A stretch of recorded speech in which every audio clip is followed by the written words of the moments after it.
What we're seeing now, and I first could not believe it, and I started looking at the skies, and these are not normal. They're not natural.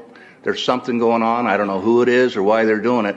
All I can testify is it's not natural and it's not normal. It's got to be some outside influence doing that. Thank you. I'm here to give you testimony that chemtrails, they're not contrails, are indeed real. They're spraying almost every day. I watch the clouds and watch the spraying program going on. I want to tell you that we're in very great danger from the pollution that's coming down over us. And we've been led astray by the military-industrial complex, and they're responsible for the cloud's creation and weather manipulation programs. They're dark operations. That's why they're not out in the media. I look around and I see people are starting to look up and see this. Many times I've spoken about chemtrails, and I get this blank look on my face. Couple things is that it actually is in our air. We breathe it. And as we breathe it, it's actually going to go up through our nostrils, into our brain, easiest access to our brain frontal lobe. The contaminants that have been identified, which already been mentioned, are aluminum. Aluminum is the number one free radical generator to the brain to cause early apoptosis, which is early death of brain, and it begins to set off the scar tissue, which we call the amygdalin, which is part of the chemical matrix related to Alzheimer's. I'm a neurologist practicing in Reading for 17 years.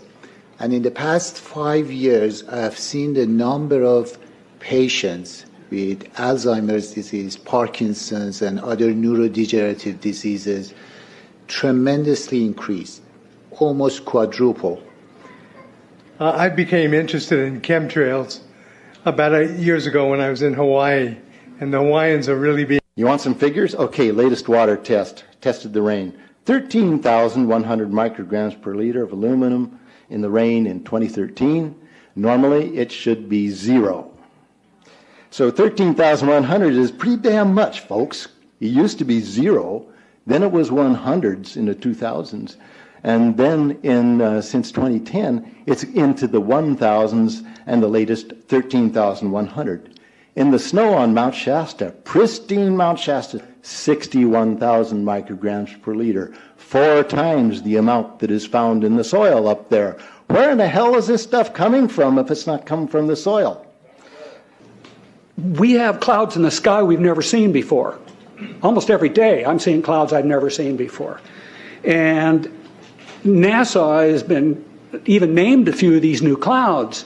It's really interesting, but NASA is a corporation. I want you to know that. Making a condensation trail is very similar in many ways to when you go outside on a cold day and exhale, you create a condensation trail. That little cloud is a condensation trail.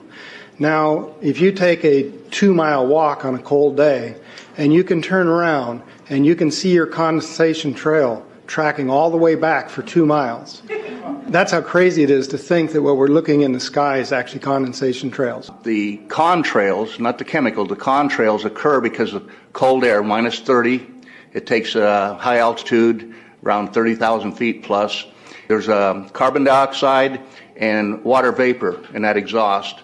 That turns to ice crystals, and that's what you see, the white stream behind it. Those white crystals of ice warm up, dissolve, and the smoke goes away. And it never lasts more than a minute. What we're seeing now, and I first could not believe it, and I started looking at the skies, and these are not normal. They're not natural. There's something going on. I don't know who it is or why they're doing it. All I can testify is it's not natural